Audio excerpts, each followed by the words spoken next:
el cierre de nuestras actividades vinculadas a cine y derecho constitucional. Hagamos un recuento de las películas que hemos visto esta semana, ¿no? El día de hoy culminamos la proyección de las películas, ¿no? Y la primera que hemos pasado el día lunes 22 ha sido El poder del cine y también 12 hombres en pugna. El día martes pudimos proyectar la película El Cairo 678, el día miércoles la película Con Honores y el día de hoy llevaremos a cabo la proyección de la película El Patrón, radiografía de un crimen. Es momento también de los agradecimientos, ¿no? En principio, la Semana del Cine y Derecho Constitucional ha sido posible gracias a la gentil iniciativa del magistrado presidente Elder Domínguez y la correspondiente aquiescencia del director del Centro de Estudios Constitucionales, César Ochoa, lo que ha hecho posible que todo esto forme parte de los actos celebratorios por los 30 años de existencia del Tribunal Constitucional. Asimismo, a cada uno de los expositores que han participado, ¿no? A Martín Agudelo Ramírez, de Colombia, magistrado, director de cine y filósofo, miembro además de la Red Iberoamericana de Cine y Derecho, por brindarnos él la autorización para la exhibición de su película El poder en el cine y también por habernos acompañado el día lunes exponiendo sobre la misma. Nuestro agradecimiento también a Karina Gómez Frode, de México, al profesor Ricardo Pérez de Arce, de Chile, y de manera anticipada a la colega Natalia Stringini, de Argentina, que nos acompañará el día de hoy. Todos ellos destacados profesores que en el ámbito académico han manifestado su labor en sus investigaciones. Varias de esas investigaciones están relacionadas al cine y derecho. Y como se hizo mención, contamos con varias de sus producciones en nuestra biblioteca del Tribunal Constitucional. Agradecimiento también al público asistente que en gran medida han sido estudiantes de Derecho de diversas universidades en este evento desarrollado en las instalaciones de la sede central del Tribunal Constitucional. Cabe también hacer mención a EGEDA Perú, entidad de gestión de derechos de los productores audiovisuales, que gracias a su autorización podemos llevar a cabo la exhibición de las películas y en representación de EGEDA a Jaime Campos Vázquez. Especial mención a los miembros del área de comunicaciones del Tribunal Constitucional que hacen posible que sea realidad nuestra actividad. Y sea un oportuno saludo a cada uno de los trabajadores del Tribunal Constitucional, institución que este 2026 cumple 30 años de vida. Perdón. Dicho ello, en esta jornada de cierre nos acompaña Sofía Cortés, del Centro de Estudios Constitucionales, quien será la encargada de dirigir la actividad del día de hoy. Sofía, buenos días. Tienes el uso de la palabra. Muy buenos días a todas y a todos. Una vez más, les doy la bienvenida a la última sesión del evento denominado Semana del Cine y Derecho Constitucional. Como mencionó el doctor Eddie Chávez, el día de hoy corresponde, de acuerdo al programa, proyectar la película El Patrón, radiografía de un crimen. A continuación, pasaré a leer algunos datos relevantes de la ficha técnica. El título original de esta película es El Patrón, radiografía de un crimen. El país de origen es Argentina. El año de estreno es 2015. La duración es de 1 hora con 39 minutos y el director es Sebastián Schindler. Ahora daré lectura a una breve sinopsis de la película. Esta película retrata la historia de Hermógenes, un hombre humilde que proviene de la provincia de Santiago del Estero, quien se muda a Buenos Aires con su pareja Gladys por un mejor futuro.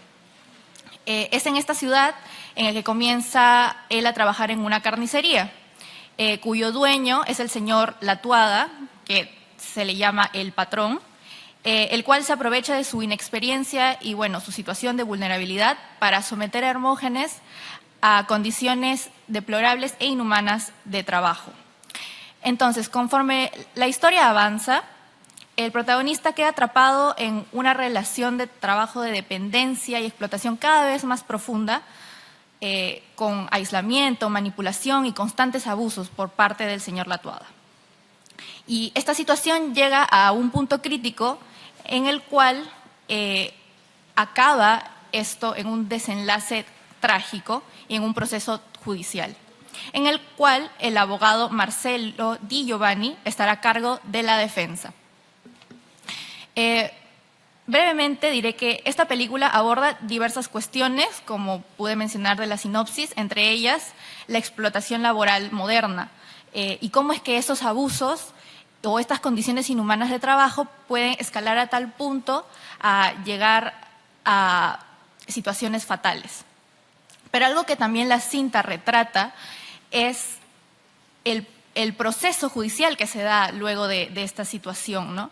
Y ahí nos plantea varias complejidades del proceso penal y los desafíos también que enfrentan los abogados en un sistema que muchas veces, un sistema de justicia que muchas veces su fin principal no es buscar la verdad material o la justicia, sino simplemente buscar a un culpable y castigarlo. Pero bueno, finalmente también el sistema de justicia tiene sus propias complejidades y problemas, la sobrecarga procesal, la falta de presupuesto, la falta de personal. Entonces, en esta película se evidencian bastantes aristas que se pueden analizar desde el punto de vista jurídico. Y desde una perspectiva constitucional también entendemos que las garantías constitucionales del proceso, como el derecho a la defensa o la presunción de inocencia, no deben entenderse únicamente como requisitos formales, sino que deben cumplirse en los hechos y deben servir para finalmente proteger a todas las partes involucradas. Y bueno, en esa línea, para un análisis más especializado de esta película, contaremos con los valiosos comentarios de la doctora Natalia Stringini. La doctora es abogada y doctora por la Universidad de Buenos Aires, es docente de la Facultad de Derecho de esta misma casa de estudios en Historia del Derecho y Derecho Romano y dirige y participa en proyectos de investigación de estas materias. Bienvenida, doctora. Muy buenos días. Un placer que nos pueda acompañar en este día. Adelante, tiene el uso de la palabra. Bueno, buen día, sí, buen día a todos. Muchísimas gracias por la invitación, ¿no? Particularmente a Eddie por haberme invitado a participar en este evento, ¿sí? Sobre cine y derecho. Bueno, lo primero que quiero decir es que yo me introduje no hace mucho tiempo en el estudio del cine y el derecho, no solamente el cine como instrumento de enseñanza, ¿no? Del derecho, sino como instrumento también o como fuente de investigación, ¿no? Que puede resultar un poco provocador, si se quiere, ¿sí? Pero me parece que es una consideración que, bueno, que hay que tenerla mucho en cuenta aquellos que nos gusta hacer investigación del derecho. El cine es una gran herramienta para investigar el derecho a partir de pensar qué piensa, ¿sí? Justamente aquel que no tiene formación jurídica, como es el director de una película, que no necesariamente la tiene y normalmente no la tiene, qué piensa, cómo representa los fenómenos jurídicos y las cuestiones jurídicas. Yo, en este caso, puntualmente, que voy a comentarles la película El Patrón, una radiografía de un crimen, es una película, por supuesto, que está plagada, ¿sí? de referencias y de cuestiones jurídicas. Hay tribunales, juicios, pasillos de tribunales, abogados. Hay particularmente, por supuesto, hay un delito, hay un crimen, ¿sí? Bueno, pero sirve, vuelvo a insistir, para pensar un poco cómo se ve, ¿no? Los fenómenos jurídicos, cómo se ven en este caso el crimen, el delito, la administración de justicia, ¿sí? ¿Qué perspectivas uno puede sacar y qué críticas uno puede sacar de todas estas cuestiones a partir de la película y a partir de la visión de alguien como el director de cine, que está ajeno al mundo jurídico? Bueno, asentado esto, la película es una película argentina, es del año 2014, está basada en una novela que tiene el mismo nombre y está basada en una historia real. Es una película muy cruda, muy terrible bueno, ustedes la van a ver, ¿sí? Después de mi exposición. Es una película terrible en lo que plantea, ¿no es cierto? Recibió muy buenas críticas y algunos premios. Bueno, y la película en realidad cuenta la historia de un muchacho que se llama Hermógenes, que nace en Santiago del Estero. Santiago del Estero es una provincia del norte argentino. Es un muchacho que está casado, muy pobre, muy, muy pobre. No sabe prácticamente ni leer ni escribir, no sabe contar, no sabe hacer cuentas, ¿sí? Es muy sumiso, muy callado, es muy obediente. Eh, y bueno, está casado, su esposa está sin trabajo, y vuelvo a decir, configuran un matrimonio de gente extremadamente pobre que viene a Buenos Aires, eh, bueno, para buscar medios de vida y bueno, y una vida un poco más digna y un futuro un poco mejor. Eh, Él tuvo un problema en una de sus piernas a partir de un accidente. Esto lo hace a él considerarse inapto, ¿no? Eh, y esta palabra de inapto no solamente es la ineptitud a lo mejor física para hacer ciertos trabajos, sino una ineptitud que los otros la ven también como, no él, ¿no? Pero el resto lo ve como una ineptitud moral, ¿no? Moral, y esto le va a generar terriblemente situaciones de discriminación y de perjuicios, y de prejuicios también. Bueno, la película va y viene en el tiempo. Yo voy a tratar de ser lo más resumida para, por supuesto, para que ustedes la puedan ver y no adelantarle muchas cosas. Pero la película comienza con la acusación de este señor está preso, acusado de haber matado a su patrón, a su patrón. También la palabra patrón en el título tiene un simbolismo muy, muy especial por lo que yo les voy a contar. Bueno, él está acusado de eso, está detenido. El abogado defensor público, porque por supuesto no tiene dinero para pagar a un abogado privado, el abogado público no aparece.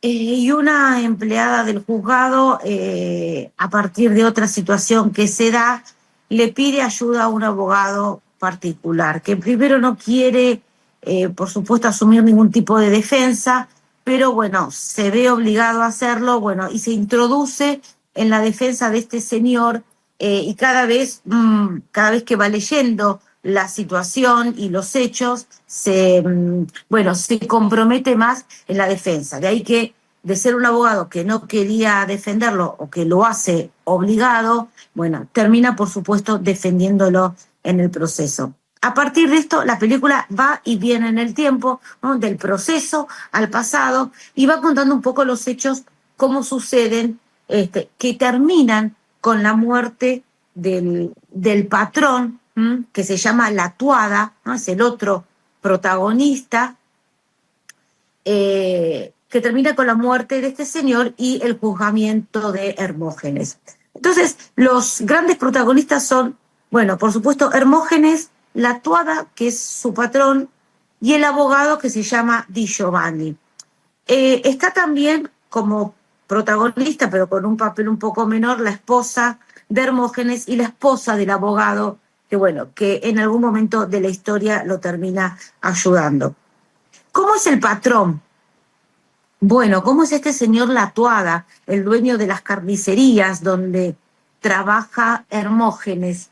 Tiene varias y Hermógenes trabaja en una, está a cargo de una puntualmente.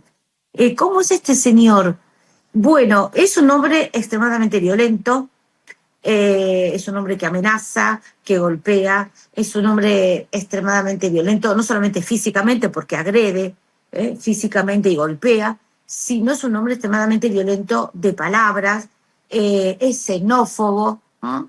Es discriminador, por supuesto, es un explotador, claramente es un explotador, porque Hermógenes le ofrece un trabajo y Hermógenes termina siendo explotado en este trabajo, ¿no? Le ofrece manejar esta carnicería, pero vive detrás de la carnicería, vive con su esposa detrás de la carnicería, en un ambiente y en un espacio totalmente carente de condiciones mínimas que debe tener una habitación, ¿no? Y un espacio donde se pueda vivir. No tiene baños prácticamente, totalmente sucia, ¿no? No tiene muebles. Bueno, ellos viven ahí, Hermógenes y su esposa viven, por supuesto, una vida totalmente carente de dignidad, ¿sí? Y de derecho. Y Hermógenes sufre, por supuesto, una explotación laboral, pero absoluta, ¿no? De ahí la palabra patrón, ¿no? La Tuada no es el empleador de Hermógenes, es una relación laboral donde hay un empleador y hay un empleado, ¿no? Es un patrón, es un dominador. Y por supuesto todo lo que nosotros aprendemos y conocemos del derecho laboral y de las condiciones laborales y de la protección del trabajador no es tan presente en el vínculo de estos dos señores. A partir de estos hechos, la película aborda diferentes cuestiones, ¿no? Yo tomé 4 cuestiones puntuales, ¿no? Que son bien notorias y que emergen de la película ni bien empieza. La primera es el funcionamiento de la justicia, ¿sí? Por supuesto, como estamos en tribunales, hay abogados, hay jueces, hay fiscales, hay un fiscal que lo acusa en este proceso, hay un defensor, ¿sí? Privado, hay un defensor oficial que nunca aparece. Aquí ya está la primera crítica, ¿no? Un señor que está acusado de un homicidio agravado, ¿no? Porque él está acusado de un homicidio calificado, de un delito muy grave, ¿sí? Que va a merecer la pena máxima que tiene el Código Penal argentino, que es la prisión perpetua. El abogado público no aparece, ¿no? Nunca está presente. Entonces, acá por supuesto que hay una crítica. Y también hay una crítica a la forma en que cada uno de ellos mira y cumple su función. El juez, el fiscal particularmente, ¿no? Y también los peritos, ¿sí? Y también los peritos. ¿Por qué digo de los peritos? ¿Y por qué digo que acá hay una crítica puntual a la justicia? Porque a él, por supuesto, le hacen una pericia psicológica, claramente, ¿sí?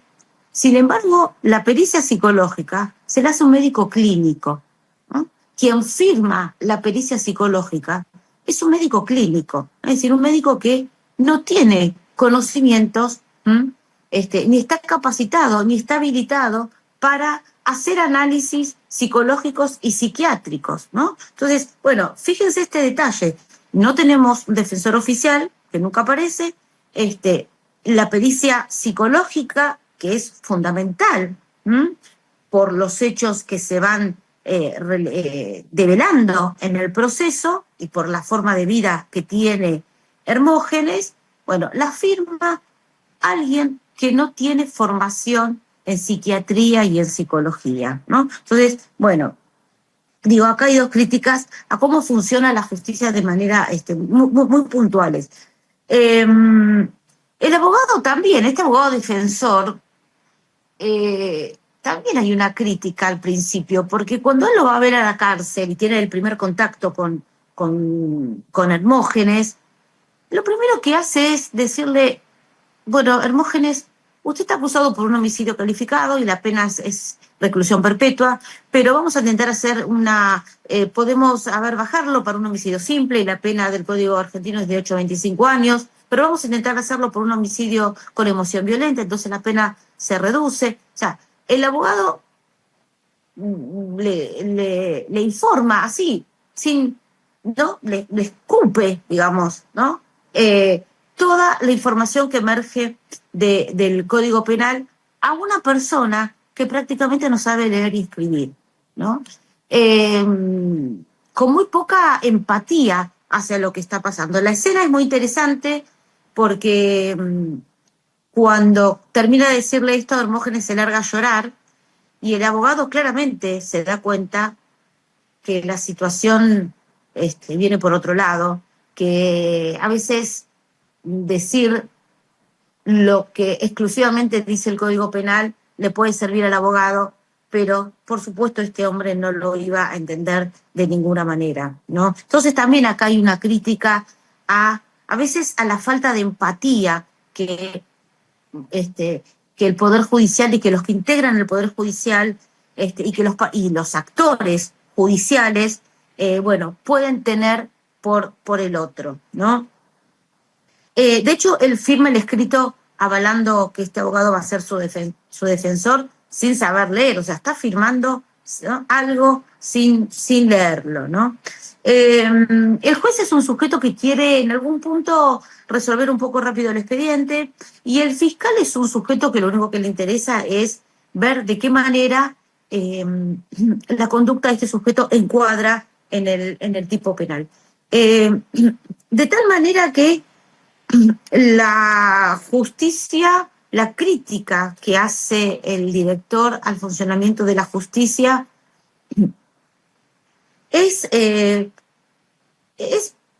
la falta de compromiso y la falta de responsabilidad de mirar los hechos un poco más allá de lo que prescribe, ¿sí?, formalmente el derecho. El fiscal cumple con su tarea, el fiscal acusa y esa es su tarea, no es que hace otra cosa, ¿no? Pero no tiene la mínima consideración al enterarse de cómo son los hechos, ¿no? Los excluye y, bueno, no los considera, pero no, ni mínimamente, ¿no? Entonces, me parece que la crítica, va por esto. Y Hermógenes sufre los errores de la justicia, ¿no? Y sufre esta crítica, porque él está ahí en el medio sin saber prácticamente qué hacer, sin saber cómo defenderse, ¿sí? Porque de hecho a veces no sabe cómo defenderse. Entonces, mirar los hechos, ¿no? Yo creo que la película llama a los que somos abogados y a los que participan en funciones judiciales, ¿no? Y a los que estamos a todos en el mundo jurídico, mirar los hechos y mirar a nuestros clientes, ¿no?, y a nuestros defendidos, y a veces a quienes vamos a acusar, ¿no? O sobre quienes vamos a juzgar, en el caso de los que sean jueces, con un poco más de profundidad y con un poco más de empatía, ¿no? Más allá de una mirada exclusivamente jurídica o legal. Entonces me parece que lo primero es esto. La segunda crítica es la dignidad humana, que por supuesto está presente desde que comienza hasta que termina la película, ¿no? ¿Qué somos capaces de hacer cuando tenemos una vida sin dignidad, ¿no? Esta dignidad humana que está reconocida en todas las constituciones, ¿sí? Sin embargo, sabemos que las pretensiones constitucionales difieren mucho de la realidad, ¿no? ¿Cuánto nos cuesta, ¿no?, mantener o lograr que las prescripciones constitucionales se puedan cumplir para todos? Entonces, yo me anoté algunas preguntas acá disparadoras, ¿no? ¿Qué somos capaces de hacer cuando no tenemos dignidad, ¿no? Porque Hermógenes es un sujeto totalmente pacífico y totalmente sumiso, y sin embargo mata a un sujeto, ¿no? Comete un hecho terrible, que es matar a un sujeto, ¿sí? ¿Qué pasa cuando las normas laborales no tienen cabida, ¿no? Él se define en un momento como un esclavo, ¿no? Ustedes lo van a ver. Él reconoce que en un momento era un esclavo de la tuada, ¿eh? No era el empleado de la carnicería, ¿sí? Entonces, ¿qué hacemos con esto? ¿Qué pasa con los derechos humanos? ¿Qué pasa con los mecanismos de control? Ustedes van a ver, ahí hay corrupción también en la película, ¿sí? Hay corrupción policial. Entonces, ¿qué hacemos con estos mecanismos para controlar situaciones de abuso, ¿no? Situaciones donde las normas claramente no se cumplen, ¿no? Bueno, este concepto de la dignidad humana, ¿no?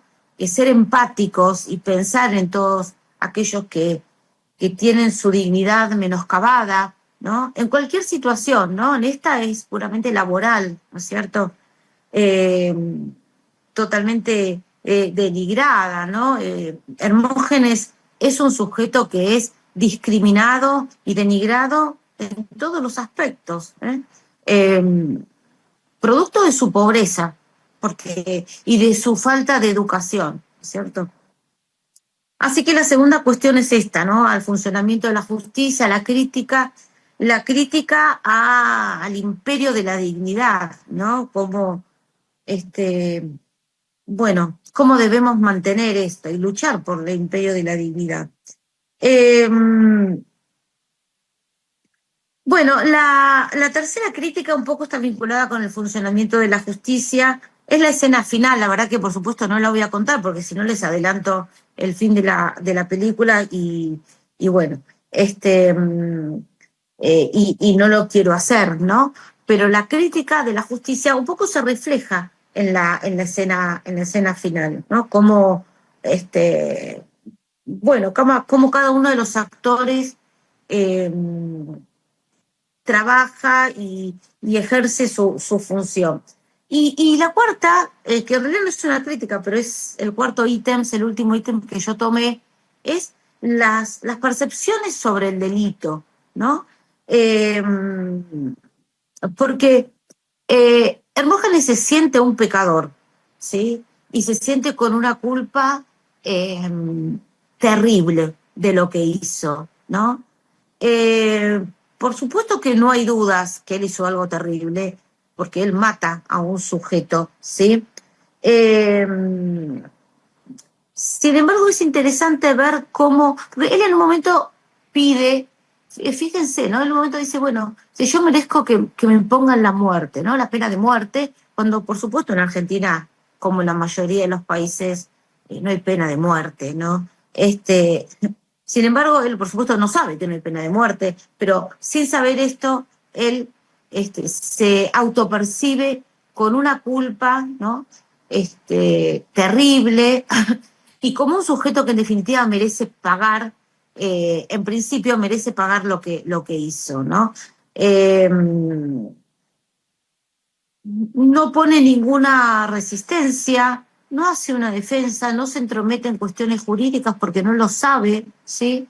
Él sabe que cometió algo que no se debe hacer y que por eso merece la pena, ¿no? Merece la pena, ¿no? Hay como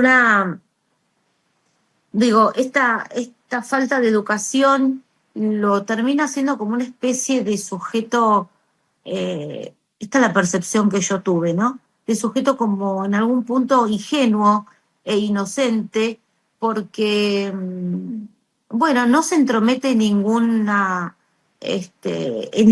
posibilidad que le facilite a él una defensa, ¿no? Él dice, sí, yo hice esto terrible y bueno, y debo pagar por esto. Bueno, para ir concluyendo en función del tiempo,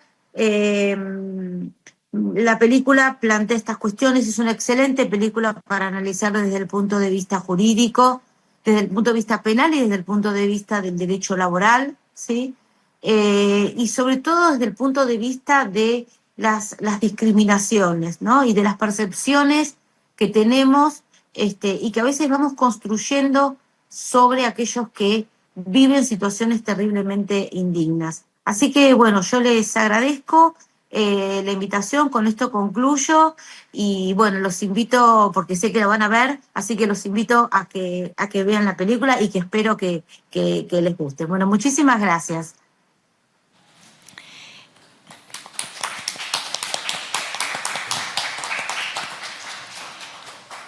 Muchísimas gracias, doctora, por sus reflexiones y por ayudarnos Muchas a gracias. contextualizar estas importantes cuestiones que aborda esta película. Me quedo con varios puntos que usted mencionó, por ejemplo, el tema de la crítica al funcionamiento de la justicia, ¿no? el comportamiento de los actores en el sistema de justicia, como es el Sí, fiscal. la